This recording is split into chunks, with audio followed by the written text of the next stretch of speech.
Bismillahirrahmanirrahim. Tentang keutamaan menghempakkan harta.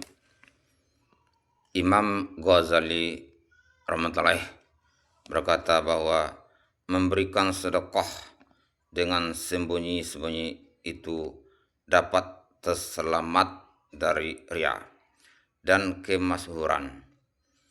Diriwayatkan dari Nabi SAW bahwa sedekah yang paling utama adalah sedekahnya orang miskin dengan sembunyi-sembunyi, yang dengan jerih payahnya ia mendapatkan harta. Kemudian ia menyedekahkan kepada orang yang tidak ia kenal. Barang siapa menyebut-nyebut sedekahnya, berarti menginginkan kemasyhuran. Dan barang siapa yang memberi di tengah-tengah orang banyak, ia adalah ahli riya. Orang-orang terdahulu berusaha keras untuk menyembunyikan sedekahnya, sehingga mereka tidak suka jika orang miskin yang diberi itu mengetahui siapakah pemberinya. Karena itu ada di antara mereka yang lebih suka bersedekah kepada orang-orang miskin yang buta.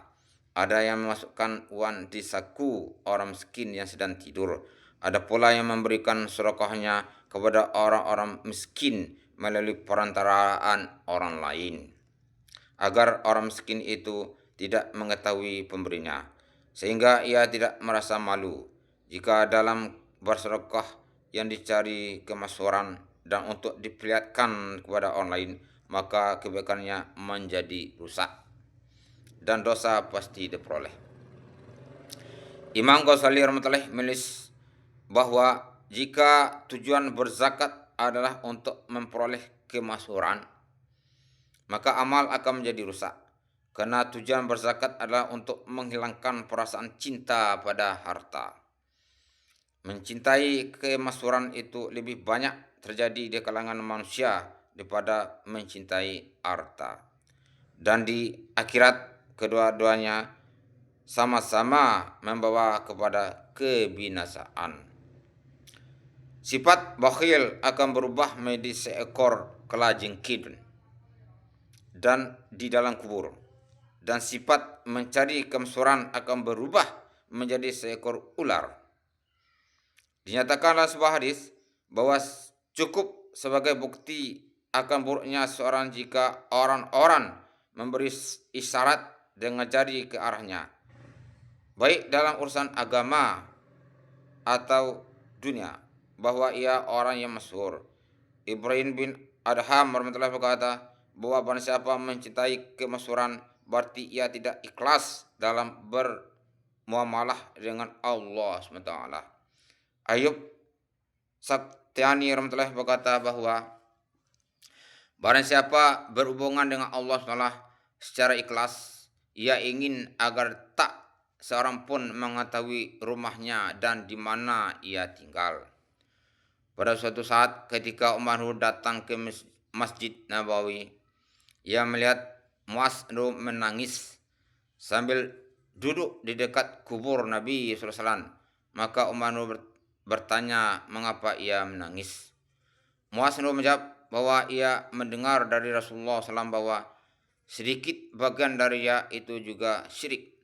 Sungguhnya Allah SWT sangat mencintai orang-orang yang tinggal di pojok-pojok yang tidak dikenal.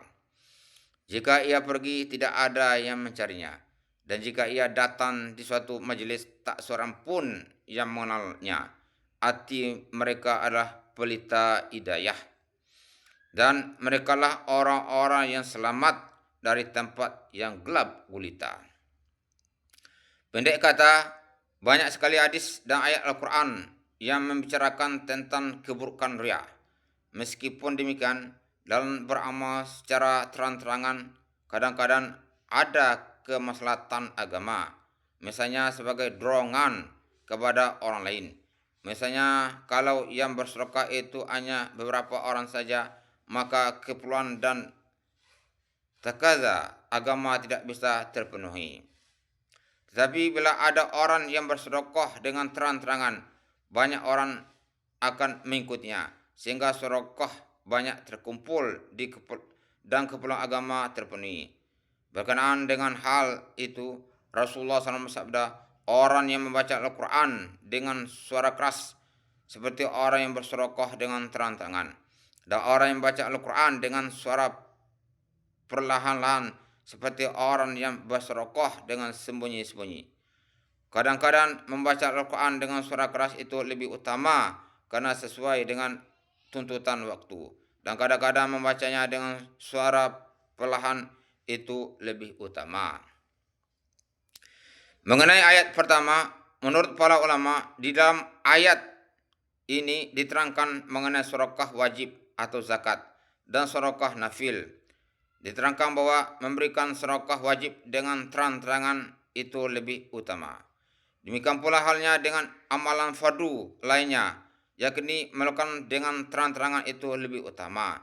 Dengan cara seperti ini, di samping untuk mendorong orang lain, juga bermaksud untuk membantah tuduhan yang mengatakan bahwa ia tidak berzakat. Karena itulah sholat fardu dianjurkan untuk dikerjakan secara berjamaah, karena di dalamnya terdapat banyak kemaslahatan. Di samping juga agar orang lain mengetahui bahwa ia tidak meninggalkan sholat. Alhamdulillah, abang saja yang terkan. Mudah-mudahan diridhoi oleh Allah SWT dan berkuatan untuk menyampaikan berilin. Amin.